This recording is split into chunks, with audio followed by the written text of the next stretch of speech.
huge update was just brought to all the Isles of Azeroth, and none of this is speculation as a book was recently released updating all the BFA and even Dragonflight zones and how they're doing in the present day. Zandalar has been mostly rebuilt with new cities created and the trolls rebuilding their army, but our trolls have been entirely removed. Kul Tiras, on the other hand, went on a crusade to eliminate their enemies, and they're going to do crazy efforts to rebuild their manpower as well as their gigantic navy. Furthermore, we learned that the naga of Nazjatar have gone into civil war. The mechagnomes are still transforming regular people. However, interesting enough, we even got an update for the Dragon Isles, the Vault of the Incarnates, and what the Dragon aspects plan to do with Iridikron in the future. There is so much to unpack here, so let's cover all the updates we have gotten by this point.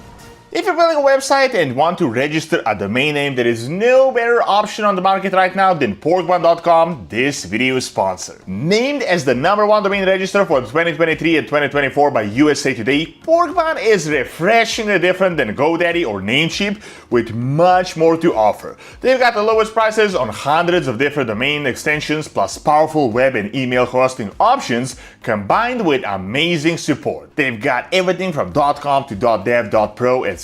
Every domain name from Porkbun comes with tons of freebies like SSL certificates, whois privacy, DNS, URL forwarding, because why should you pay for something that should be free in the first place? They also got AI-generated search features using ChatGPT, changing the way people search for domain names, as well as a really simple user interface with zero upsells. So there's never been a better way to register a website and domain name. Click my link in the description below and you will get $1 off your first registered domain from Porkbun. Build your own online identity. So if you followed my channel this past week or two, you might have seen that I already released a video on all the updated Legion zones, and all of this is brand new information that just came from the new island book of the Exploring Azeroth series. This one is actually really big compared to the previous books, and I had to actually split it into two videos because there is so much information to cover from all the various zones. All of this is based on Furthemore and Teresa's honeymoon and them visiting these various isles. In the previous part, we talked about the Broken Isles and the surrounding areas. However, in this one, I want to cover the updates to the BFA zones: Zandalar, Kul Tiras, Nazjatar, Mechagon, and interesting enough, they even updated Dragon Isles, so we even know what is going on there, despite the fact that we were in the Dragon Isles only a few months back, but story-wise, more time has passed. So without wasting more of your time, let's start with Zandalar and what we know is going on since the last time we were there. Zandalar is the heart of the troll civilization, the overall troll civilization, and it was in a crazy mess back in BFA. We had the Sylvanas imposed war, the traitorous factions, Civil War type stuff, a failed old god experiment, Gahoon, and overall the entire island was a complete mess. However, seeing that it has been at least 5 years, but realistically more because there was a time skip after Shadowlands, so technically it has been close to a decade since BFA, quite a lot has changed. In the book they talk about how beautiful Zandalar really is, how it's fun to visit it when there isn't a giant war going on because it's like a perfect vacation spot. Overall though, a significant part of the isle has been rebuilt and most of the threats that we remember from back in the day were cleansed and they're building up for things to come. Let's start with the main area, Zuldazar. So the Great Seal that you might remember as the Horde Embassy that we used all the time is no longer the embassy, but those portals connecting Azeroth still remain and are used today. Those Fraki and Diamani enclaves and all the various tribes aren't hostile anymore in Desert Allure, and they had settled more or less. Talgroup is the home to the Gurubashi once again, and most of the zone was actually restored. Altaldazar was cleansed of the corruption, but today it is used much less and it is really being as close to abandoned, and most of the temples are actually occupied by animals that had escaped the Royal Menagerie a few years back. The Temple of Rezan is no longer really a temple and a site of worship, but it is mainly a memorial to Rezan and Rastakhan. By the way,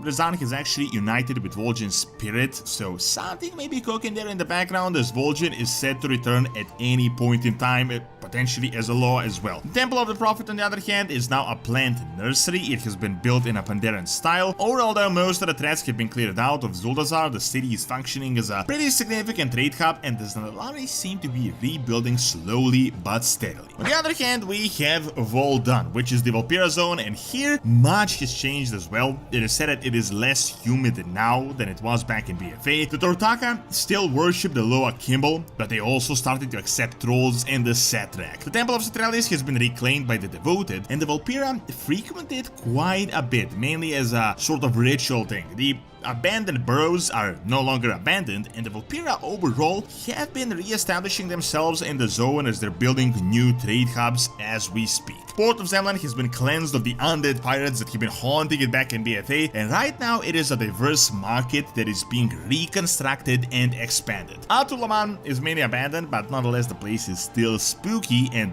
mostly abandoned as well. Overall though, as you would imagine, the zone is a lot less dangerous. It is being rebuilt to function as a place where people actually live, and it is constantly being upgraded. On the other hand, there is interesting information about Nazmir as well. So most importantly, the blood trolls seem to be entirely gone from the zone. As far as we can tell, there isn't even a mention of a remnant of them or any presence whatsoever. But despite them being gone, the ruined villages still surround Oldir, and there are undead still around it, so the place is quite dangerous even to this day. Furthermore, we learned that the Loa Torga that the blood trolls killed back in the day has been put inside with a memorial. Most interestingly, we learned that the fabled necropolis has been cleared out of all those spirits that were all over the place, and we actually see Bonsandi, who is now in full control of the area. So Nazmir isn't exactly your vacation spot that you want to visit it. It's still a pretty dark place, but most of the problematic entities have been dealt with, and the entire place is a lot more contained. Now, that is most of all that we know for Zandalar, and as I said, the best word is really contained, reconstructed, but the reconstruction is still going on. From the other BFA zones, we have a relatively small update to Nazjatar, which, as you may remember, was really the main BFA zone where we dealt with Ashara and Azeroth and all that stuff. All we really know is that the zone itself is fully underwater once again, and we learned that Ashara's Naga have split into factions when she left, and they're in a constant state of civil war as she created a pretty large power vacuum. What we do know, however, is that the old god dark magic is gone, and it's really just the Naga that are still around. This is really interesting because the Naga are 100% returning at any point now, maybe even in the War Within, as we know that Ashara is now beyond the Void Veil, so this zone or these Naga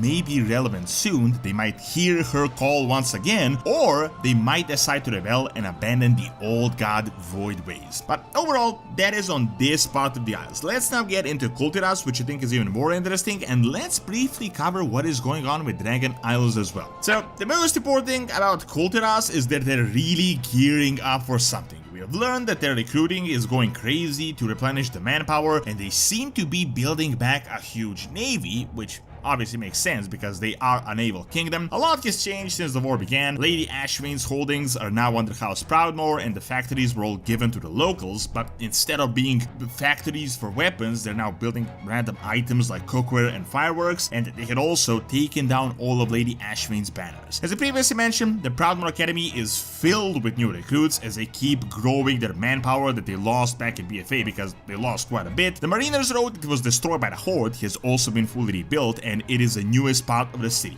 The city itself is also a lot more lively, as you would imagine, in the absence of war. After BFA, the Proudmoors went on a crusader inquisition against the old god Tide Sages. They have cleared out all of them, and we know that the Stormsong monastery was completely cleansed, but it is still quite haunted up to this day. In regards to Tiragara's Sound, we don't actually know all that much. It has the least amount of new information. We know that the Dalian's Gate has been rebuilt and everything is more or less settled. However, there is information in regards to Drustwar. We learned that the Wakerest Manor was entirely renovated, most of the remaining Drust had been destroyed, and they also went out of the way to purge all the witches that were around in the zone. Core Lane was resettled by the Kul Tirans, but it is a lot less lively than it used to be in the past. Now, in regards to Stormsong Valley, we learned that the town of Brennaram has been entirely rebuilt, and we also discovered that the Kul Tirans are going through a full-on effort to rebuild their huge navy, possibly bigger than it ever was, which makes sense as without the navy, Kul Tiras can't do anything. Furthermore, Sage Hall has been inhabited again. Vorfang Hold, the Horde base in Stormsong, interesting enough, is still there. The buildings are still around. However, we learned that upon the orders of Bane, the base is completely empty and it has been decommissioned and it is no longer used by the Horde. Why the buildings are still there, we don't really know. Furthermore, we know that the drowned lands have grown significantly and have been turned into farmlands. Shrine of the Storms no longer has any traces of dark magics, and right now it is fully owned by uncorrupted Tide Sages. So,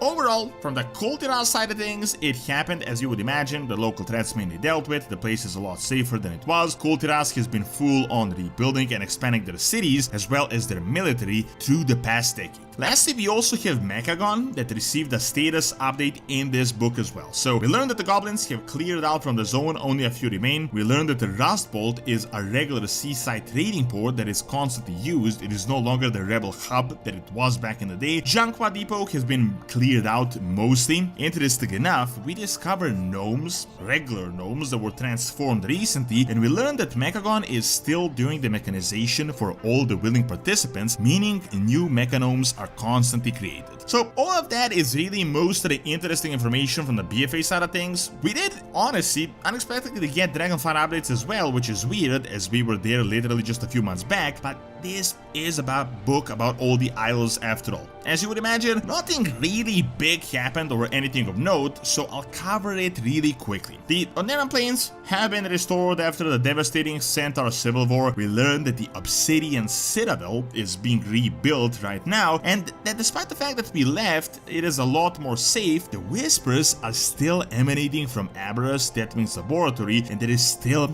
a sinister presence there. Most importantly, the aspects talk about how they plan to deal with Iridikron and how they don't plan to imprison him but destroy him, and they say that the Vault of the Incarnates will never be used again, which honestly makes sense as this is literally a Titan facility made with Titan magic. So overall, a really interesting amount of updates, nothing all that out of the ordinary, pretty much as you would have expected it to go, although I would actually like to see some of these minor changes actually added to the game, as we might revisit some of these zones in the near future, especially with player housing.